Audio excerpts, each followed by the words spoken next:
mattina siamo venuti a casa di un artista, un cantante molto famoso. Lui ha partecipato a diversi programmi televisivi. Il suo nome è Sabba e io non vedo l'ora di intervistarlo. Ragazzi, io il fuoco l'ho acceso, no, sul caffè. Addirittura la lente, qui è cosa seria, andiamo! Sabba, la macchinetta è pronta, ora è il tuo momento, fammi vedere che sai fare. Niente, tu lo sai che io non è che sia proprio pratico, cioè veramente le uniche cose che so fare sono qua dentro in questo piccolo spazietto e basta, non so fare nient'altro. Se mi chiedessero, ma perché tu fai un musicista? Perché l'unica cosa che so, l'unica cosa per cui mi pagano. Nessuno mi pagherebbe per fare nient'altro se non cantare, suonare, fare musica. Però tu hai iniziato con Sud Express, noi siamo Napolitan Express, quindi per forza dovevamo intervistarti. Ma Parliamone perché sono molto felice di come hai parlarne. cominciato? Poi tu ti chiami Sabba, questo nome d'arte, raccontami di più. Sul nome d'arte, da dove ho cominciato? Da Sud Express. Vai. Allora, prima di Sud Express io ho fatto il ballerino per 10 anni, quindi in realtà il primo proprio tentativo reale di cominciare ad approcciare in maniera un po' più seria alla musica è stato un po' come i Blues Brothers, il film dei Blues Brothers. Ci siamo messi io e un mio amico che amavamo il blues e abbiamo deciso di andare a raccattare un po' di musicisti in giro che avessero insomma una predisposizione per il blues, no? E quindi abbiamo creato le nostre prime blues band, abbiamo cominciato a suonare un po' il blues in giro, ce ne andavamo proprio in giro come Blues Brothers. È stato il tuo primo Da lì- amore, quindi questo genere, Il no? blues è stato il motivo per cui ho iniziato a fare musica. Poi ho spaziato perché sono curioso, perché mi annoio facilmente e comunque però in tutte le cose che faccio quella matrice secondo me si sente sempre, cioè quella passione per il blues, il motivo musicale principale che mi muove si sente sempre in tutte anche quelle più pop o più rock. Che trovo che sia proprio il punto di partenza per tutto nella musica il blues. E io sono un grande appassionato anche di hard rock e ho visto molti concerti hard rock e comunque credo sempre che in tutte, anche addirittura nell'hard rock, ci sia sempre una fortissima matrice pentatonica, no? E Franco Del Pentatonica, Prete- aspetta, spieghiamola questa, perché per chi non conosce, chi non bazzica l'ambiente musicale, vabbè, la scala diciamo classica, la faccio semplice, la scala classica che si utilizza per suonare il blues. ok. Che è forse una delle musiche armonicamente veramente più semplici da fare, è un po' come il pop che in realtà, se tu ci pensi, gran parte dei successi pop sono tutti sullo stesso giro armonico, no? Il blues si muove sempre sullo stesso giro armonico e ha delle scale, si può suonare anche in maniera molto semplice il blues, ok? Comunque scusa, mi dicevi che tu sai fare solo musica, però tu già hai finito di fare il caffè. Ho pochi caffè l'hanno fatti, Ma fate, vediamo dopo, vediamo secondo com'è. me sarà, non sarà, non lo so, speriamo bene. Imprechiamo, vediamo. Ti dicevo, facevo il ballerino, avevo messo su questa prima band blues e poi finalmente ho incontrato Franco Del Prete, che era il batterista storico degli Showmen, pionieri del Napolitan Power e anche di Napoli Centrale, autore per De Crescenzo, per tantissimi altri autori, per Salda Vinci, tantissimi altri interpreti. Lo conobbi a una jam session dove io cantavo blues e lui mi si avvicinò e mi disse: io ti ho ascoltato, mi ricordi tantissimo Mario Musella, non so se sai chi è. E dissi: guarda, io non solo so chi è Mario Musella, so anche chi sei tu sei il batterista di Mario Musella. Io sono un grande appassionato di Mario Musella perché gli Showmen facevano proprio negli anni 60, fine 60 e 70, proprio questa operazione, diciamo, di prendere un po', attingere un po' la musica americana e con la melodia classica italiana fondere le due matrici per creare questo sound che poi è stato veramente pioniere di quello che poi è diventato il Napolitan Power, perché poi loro l'hanno sviluppato con James nei Napoli Centrale e in tutto il resto. Quindi io già sapevo perfettamente chi fossero gli Showmen, quindi so perfettamente chi sei. So che è Mario Musella e sono molto onorato di ricordarti Mario Musella, di rievocarlo in qualche modo. Quindi cominciamo poi a suonare insieme e lui aveva questo progetto che si chiamava inizialmente Movimento Sole e poi ufficialmente Sud Express, con i quali poi abbiamo realizzato un disco con Rai Trade e con Suoni del Sud, in cui c'erano tantissimi ospiti, Daniele Sepe, c'era Rais, ha fatto un cameo anche Peppino Di Capri, hanno cantato con noi Pietra Montecorvino, insomma ho incontrato insieme a Franco, grazie a Franco, tantissimi artisti e da lì insomma ho iniziato poi la mia carriera da professionista. Io nel frattempo stavo al liceo, dovevo studiare greco, latino. Hai fatto il classico anche tu? Stavo proprio, andavo a scuola, c'avevo il professore, si chiude a Non è registrare, arte mia. si chiude a registrare, non ci studiate niente, oppure alla Bitelli, va bene. E il nome d'arte Sabba nacque proprio con Franco, perché in uno dei primi giorni di registrazione lui chiaramente mi ha bellissimo, cool, mi chiamava Cucciolo, Cucciolo? bellissimo, sì. Beh, non sei proprio così cucciolo, Neanche allora in realtà, Ah. però lui comunque, cioè, io ho iniziato subito ad avere a che fare con musicisti che avevano già un'età avanzata, avevano già fatto grandi cose, quindi ero veramente più piccolino ed ero un po' più cucciolo, non Ecco riuscivo manco a perché. barba. E quindi lui mi disse, bellissimo, ti serve solo un nome d'arte. Dissi, Franco, io non c'ho il nome d'arte, ci ho fatto ballerini fino a ieri. E gli dissi, gli amici per prendermi in giro mi chiamano Sabba, perché questo è tutto un aneddoto sempre del liceo, ma per prendermi in giro però, per fottermi. Dice, bellissimo, è esoterico, non mi ricordo che gli diede un aggettivo meraviglioso, lo dobbiamo dire, allora sarai Sabba. E da lì nacque Sabba. E da Sabba, che poi in realtà Sabba, se tu cerchi su Google, è proprio un convegno di stregoni, cioè una roba che sembra dark così, ma in realtà è veramente un aneddoto stupido del liceo, quasi veramente sfottò, che io ho esorcizzato con la musica facendolo diventare il mio nome d'arte e creandoci poi sopra questo alter ego artistico che copre anche un pochettino le timidezze o Certo, assolutamente, le... che caratterizzano proprio ogni artista. Prima hai Esattamente. parlato di magia, e che cos'è la musica se non magia? Sì, Con la voce voi riuscite a creare, proprio a far sognare nell'immaginario comune di chi vi ascolta. Ecco, io non sono una cantante, ci provo a canticchiare, anzi dopo magari mi dai anche un feedback, possiamo come intonare cantiamo qualcosa qualche... insieme? Dai, dopo lo facciamo. Va bene. Ti dicevo, sei arrivato, prima mi raccontavi nel 2017, giusto? Sì, A The Winner Winner Is, Is. e l'hai vinto. Sì, è stata la mia prima esperienza televisiva e mi ricordo ancora che quando Alfonso Signorini mi sentì la prima volta mi disse, ma dov'eri finora? Sempre perché c'è un po' questa mentalità diffusa per cui se tu non sei in televisione è come se non stessi facendo niente.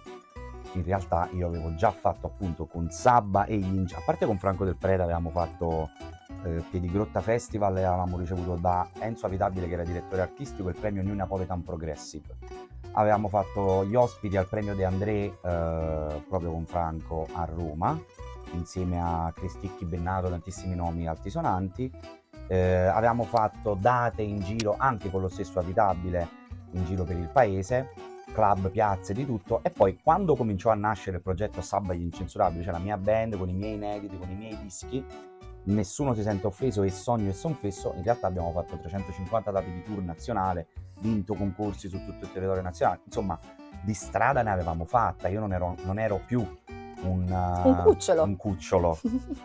Già non ero più un cucciolo e quindi insomma arrivai lì comunque con un po' di esperienza e un minimo di esperienza e la fortuna mi ha baciato in quel periodo, perché io credo che in queste cose sia tutta una questione di fortuna, più che di merito, perché in quel concorso ricordo che c'erano cantanti stratosferici come Leonardo Montero, con cui sto cantando adesso in alcuni progetti, che ci siamo rincontrati nel muro di All Together Now, abbiamo rimesso su una situazioncina insieme con tanti cantanti, come Roberta Gentile, che era una cantante che è una cantante incredibile, in questo momento se non sbaglio è in tour con Ramazzotti, insomma cantanti molto più bravi di me.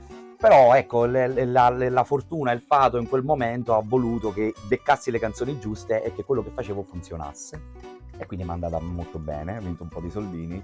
E visto che venivo da un periodo molto difficile in cui avevamo subito un furto nella nostra sala prove, insomma una serie di tarantelle, come si dice a Napoli, una botta di culo, diciamo, ci voleva. E avere la possibilità di vincere il premio finale mi ha dato la possibilità, ecco, di ricomprare degli strumenti, di mettere su uno studietto Meritatissimo, tra l'altro, questo strano caso della tua felicità, che è il nome del tuo nuovo singolo. Assolutamente sì, ed è uno di quei brani di cui sono più orgoglioso, perché nasce da una delle esperienze di cui sono più orgoglioso. Mi è capitato spesso in questi anni che mi abbiano riconosciuto per The Winner Is, per X Factor Romania, con cui siamo stati con i Super 4, per il muro di All Together Now, o per alcune cose che ho fatto in Rai 1, Rai 2, ma in realtà la cosa per cui sono sempre più contento quando mi riconoscono è la mia partecipazione a Dignità Autonoma di Prostituzione, che è uno spettacolo meraviglioso di cui faccio parte ormai da 8 anni e grazie al quale è nata questa collaborazione con Her, la violinista, cantante e attrice dello spettacolo, una delle figure forse più prorompenti dello spettacolo, la quale finalmente, con mio grande onore, con mia grande sorpresa, decide di affidarmi questo brano meraviglioso, che noi abbiamo già spoilerato in più di un'occasione proprio a Dignità Autonoma di Prostituzione, e che finalmente insomma ho avuto carta bianca, ho detto guarda fanne quello che vuoi, cambiati, togli, metti, fai tonalità, suono, arrangiamento. Quando finalmente poi ci rincontrammo, perché in quel periodo lei veniva anche a suonare con me nei miei concerti, glielo feci sentire con una paura incredibile, questo è il brano, che ne pensi? Bellissimo, bellissimo, approvato, tutto a posto.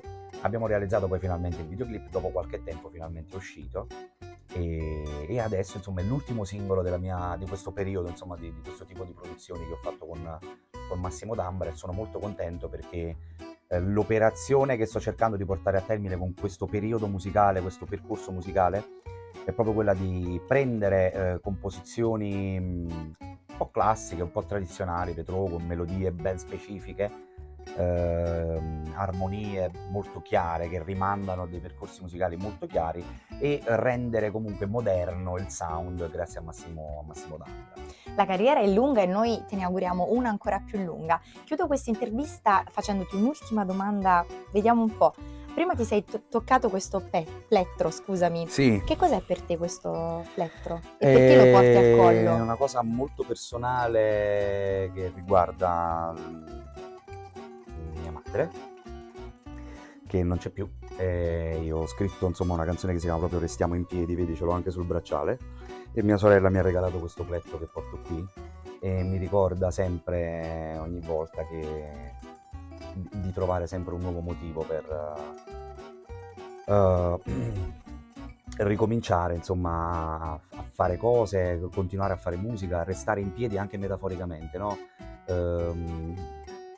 Non abbattersi, e se ci si abbatte rialzarsi comunque perché c'è sempre un motivo, anche se non lo vedi davanti a te, se non è fisico.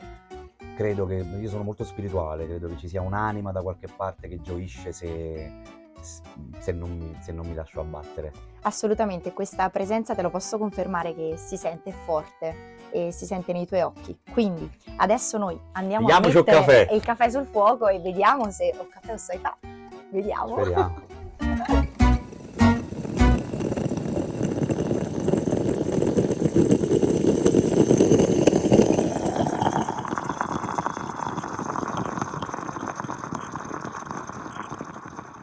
Allora, il caffè è pronto, il Mamma colore è bello. È buono, dai, È il colore buono, è dai, buono. è buono. Vediamo il sapore. Vediamo il sapore. Vediamo il Verso? sapore. Vai, versa. Tu Solo- come lo prendi? Anche Amaro? per te? Io amaro. Per il momento ci abbiamo te due amare allora. Sta andando in ansia perché sai che lo zucchero, sai, aggiusta un po' il sapore. Lo so. No, io lo prendo amaro. Se il caffè è buono, insomma. Prossimi progetti? Allora, te le dico molto in breve, abbiamo dei concerti con la Swing Roll Orchestra, il prossimo a Napoli a brevissimo, poi ho un concerto con Sonia Mosca a Rovigo, in teatro, al Teatro Balzano, con l'orchestra, dove canteremo canzoni di Natale.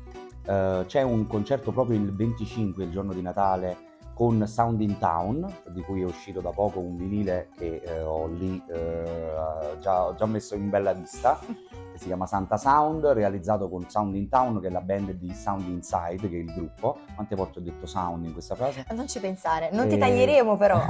In cui abbiamo riarrangiato insomma un po' tutte le canzoni di Natale in chiave Motown, quindi sarà molto figo. Ci saranno dei concerti con Daniele Sepe, con Capitan Capitone, il 29 se non sbaglio siamo al Branditos. Parecchi appuntamenti, insomma. Parecchi appuntamenti, sì. E Un bel po' di quindi, cose, un bel po' a di Natale cose. siamo tutti impegnati. Impegnatissimi, dicembre è proprio Sapa il full, concerto. sold out. Vediamo come sto caffè. Vediamo come sto Vuoi caffè. brindare? Vediamo. Il prossimo ospite chi sarà? Sabba, tu lo sai? Del nostro format? Non ho idea. Sorpresa.